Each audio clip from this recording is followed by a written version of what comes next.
Have you ever thought that a single sip of morning coffee could be the final straw that leads to a stroke? It sounds absurd, doesn't it?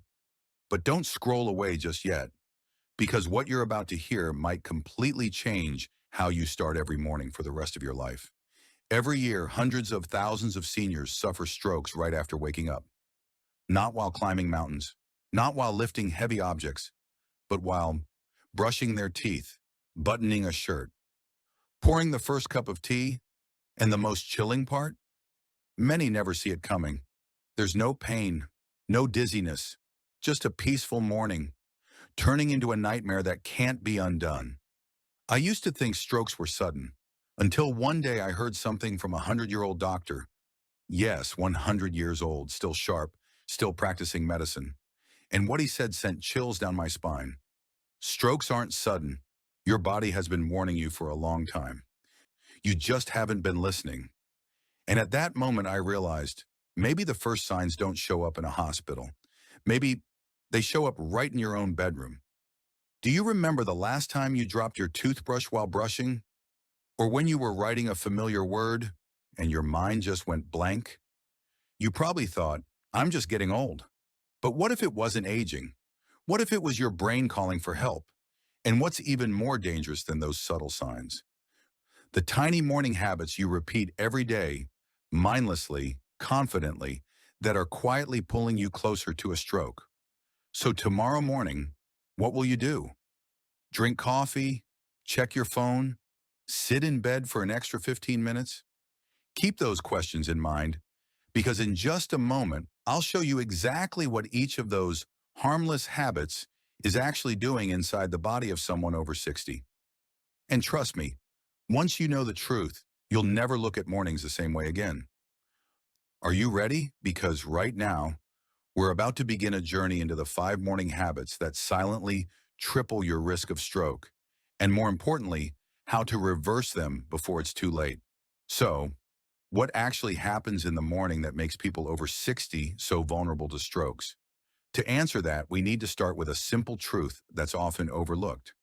At night, your body becomes dehydrated. For 6 to 8 hours of sleep, you don't eat, don't drink, don't move. During that time, your blood gradually thickens. And when that first light slips through your curtains, you're not just waking up from sleep. You're waking up in a physiologically dangerous state.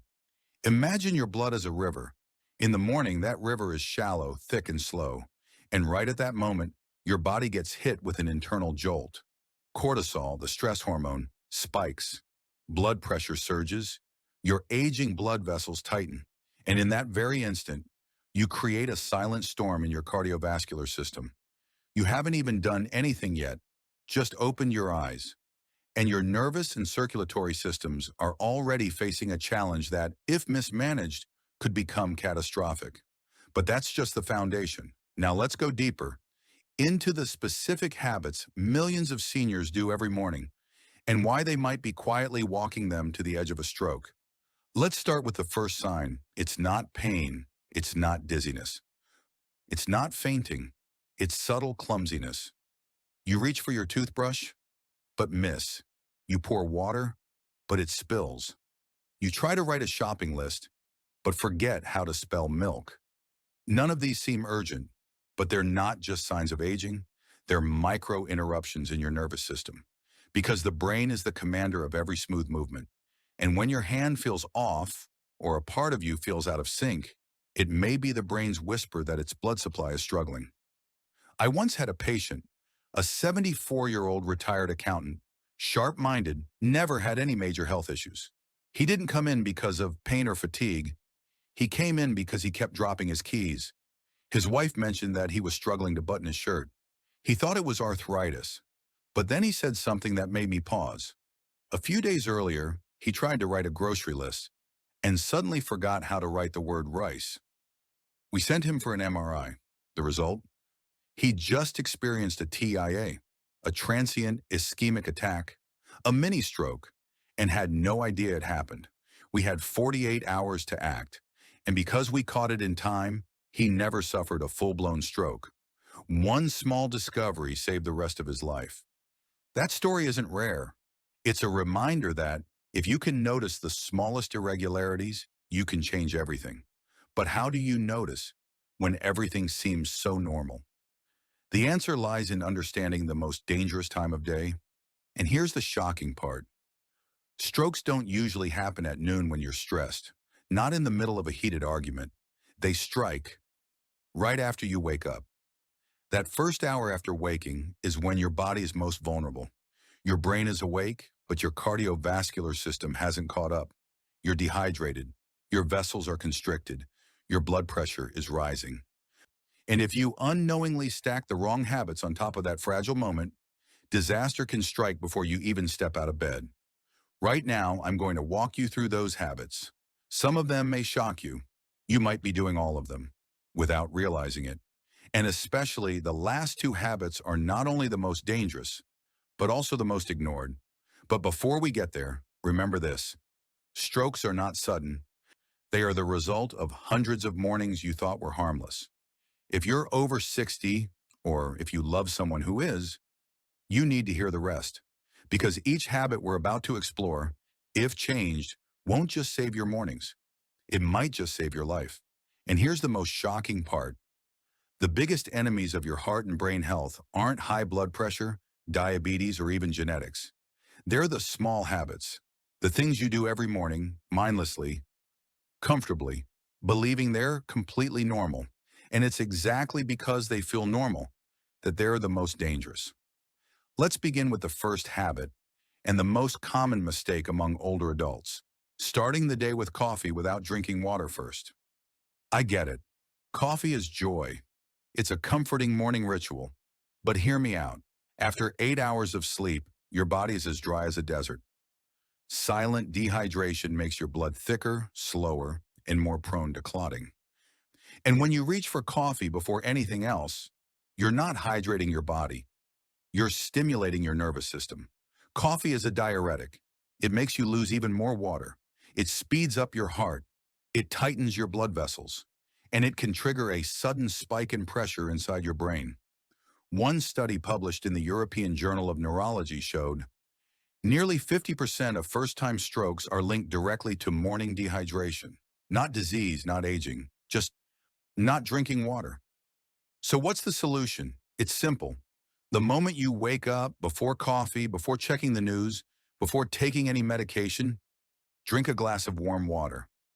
This isn't water for your throat, it's lifeblood for your brain. And in that moment, you're not just waking up. You're giving your brain a priceless gift, flow. Now let's talk about the second habit, one that seems harmless, sitting still in bed for too long after waking up. We think starting the day slowly is good, but sitting motionless for 15, 20, even 30 minutes after lying down all night is incredibly dangerous for your circulation. Think about it. Your blood has pooled in your legs. Your blood vessels are no longer as flexible as they were in your 20s. If you stay still, the blood continues to stagnate, reducing return flow to your heart. Then when you suddenly stand up or rush to the bathroom, a clot can dislodge and travel straight to your brain. I've seen stroke cases happen right in the bathroom, not because of a fall, but because of getting up at the wrong time. The solution? Extremely simple. While you're still lying down, circle your ankles, flex your toes, rotate your shoulders, stretch your arms above your head, then slowly sit up. Once seated, keep moving. Roll your neck, rotate your shoulders, lean gently forward. Just 2 minutes of movement. That's all it takes to send blood safely back to your brain. The third habit, and one that's becoming trendy, is skipping breakfast. Intermittent fasting, detoxing, they're all the rage. But after 60, your body doesn't respond the same way it did at 30. Seniors are more prone to low blood sugar. The brain can't store energy, and if you're taking blood pressure or diabetes medication on an empty stomach, you're creating the perfect storm. Low blood sugar, low pressure, dizziness, imbalance, and in some cases, a stroke. Skipping breakfast might feel intentional for younger people, but for older adults, it could be the last morning you feel alert. I'm not saying you need a full meal, just a spoonful of yogurt, half a boiled egg, a few softened walnuts, a bit of protein, a little healthy fat. That's not breakfast. It's a message to your brain. I'm okay. I have energy. I'm ready to live. The next habit may surprise you, exposing yourself to stress the moment you wake up. You grab your phone, open texts, check the news, answer emails, or worse, argue with family over breakfast. You haven't eaten, you haven't had water. Your brain is still warming up, and now you're flooding it with notifications, opinions, decisions, stress. Cortisol, your natural stress hormone, already spikes in the morning. Adding more stress, you're not just increasing anxiety, you're pushing physical pressure through every capillary in your brain. A long-term study of over 90,000 people found those who experienced mental stress within the first 3 hours of waking had a significantly higher risk of stroke, especially after age 60. So ask yourself, are you starting your day with rhythm or with an attack? The fix? Create a buffer. Just 10 minutes. Sit quietly. Close your eyes. Sip tea. Stretch. Listen to soft music. Don't make your brain face the world before it's fully arrived in it. Now, the most dangerous habit of all, and it's one nearly all of us are guilty of, not moving. You wake up, drink coffee, sit down, watch TV, answer messages, and you keep sitting. No steps. No real movement for the first 1 to 2 hours of your day. It doesn't sound serious, but remember this. Blood doesn't flow on its own. It needs movement. After 60, your blood vessels are weaker. Your blood is thicker. Your veins can't pump like they used to. If you don't move, blood pools in your legs. And wherever blood stagnates, clots can form. We know this in hospitals. Patients are told to walk early after surgery to avoid clots. But did you realize, after retirement, your home becomes a hospital room every morning if you sit still for hours? A study of over 8,000 older adults found those who sat more than 9 hours a day had double the stroke risk, even if they exercised later. Because it's not just about how much you move, but when you move. Did you move during the first hour after waking? If yes, you're activating your circulation. If not, you're nurturing stagnation inside a body that no longer gives warning signs. And in that silence, tragedy can begin. You see? No accidents, no major illness, just another ordinary morning. And that's what makes it so dangerous, because it feels too familiar to question. But there's still hope, because in the next part, I won't just show you the price of ignoring these habits. I'll walk you through simple, life-saving changes that can secure your future. And sometimes just a glass of water, a stretch, or a moment of silence is enough to keep you alive for years to come.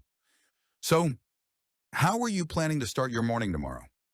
Stay with me, because what comes next will give you the reason to change.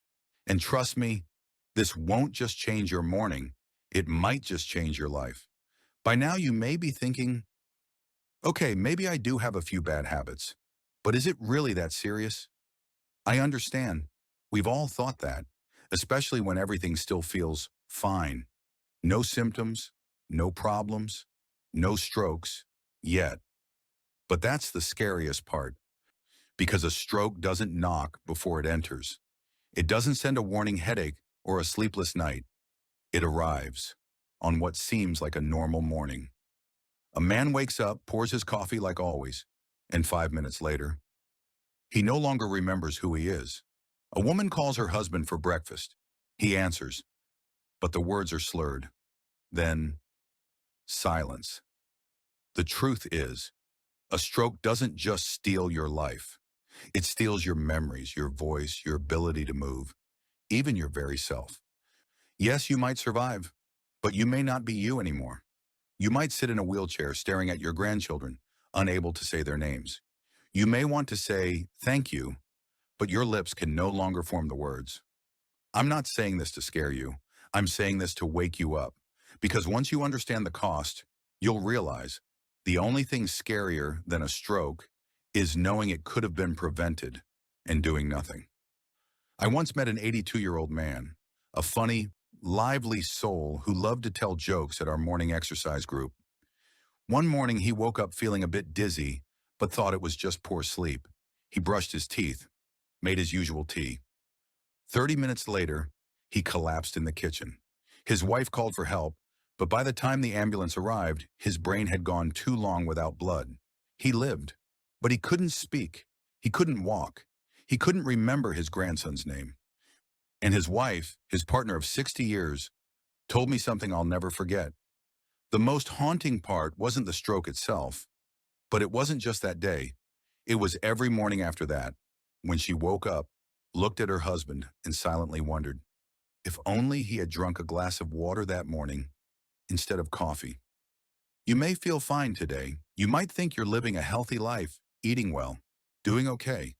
But if every morning you repeat the same mistakes, skipping water, staying sedentary, skipping breakfast, reaching for your phone, not moving your body, then you're planting seeds.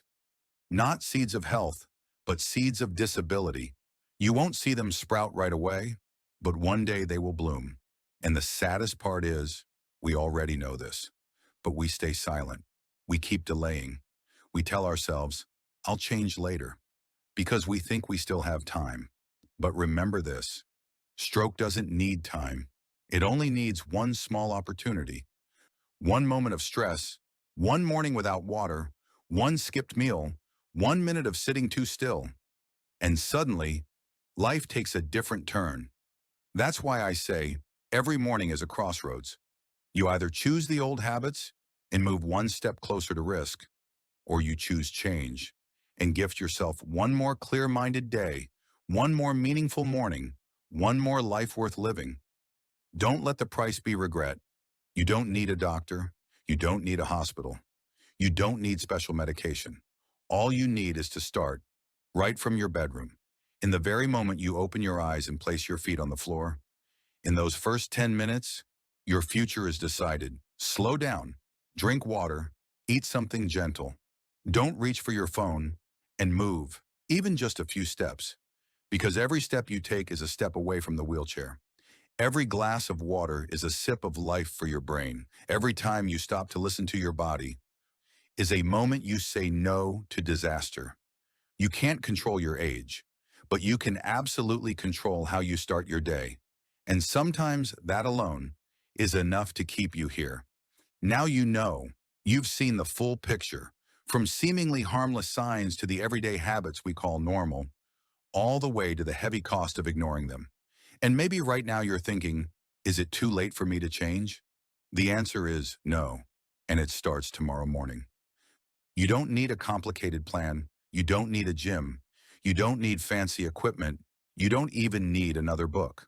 All you need is the first 10 minutes of your day, because those 10 minutes, if used wisely, could become the most powerful stroke prevention medicine that science has never managed to put into a capsule. So let's begin here. Tomorrow morning, when you open your eyes, don't jump out of bed. Close your eyes again for a few seconds. Wiggle your toes. Rotate your ankles. Stretch your arms toward the ceiling. Let your body wake up slowly, like the rising sun, unhurried and kind. Then before you touch your phone, before your favorite cup of coffee, drink a glass of warm water. Not cold, not sweet. No pills, just water. A glass of warm water, like a gentle stream, wakes up your bloodstream. Then eat something. Even if it's just half an egg, a spoonful of yogurt, or a few soaked almonds. This isn't breakfast. It's a signal to your brain that says, I'm still here. I'm still choosing to live. And then, stand up. Walk a few steps. Roll your shoulders. Raise your hands overhead. Open the window. Let the light in. Let the blood flow. Let your brain breathe. Just 5 to 10 minutes of gentle morning movement can drastically reduce your stroke risk, supported by both science and common sense. And finally, keep your mind quiet. No news, no notifications, no arguments. Just you. And a small sacred space to let life begin softly, kindly. Because you deserve to start your day in safety, not risk. You deserve to live more years in clarity, not fear. You deserve to hold on to your memories, your voice, your steps, and your gaze. And you absolutely can, not through a miracle, but through a choice. A glass of water, a light movement, a small meal, a quiet moment, a morning decision. repeated consistently, can save the rest of your life. Remember, health after 60 doesn't come from something big. It comes from small attentiveness. You don't have to be perfect. You just have to be present, truly present, for yourself, starting from the very first moment of every day. And if you're wondering, is it already too late? Then let me say this. As long as you can still wake up tomorrow morning, it is never too late. And now I have only one final question for you. Tomorrow morning, what will you choose? An old habit or a new future?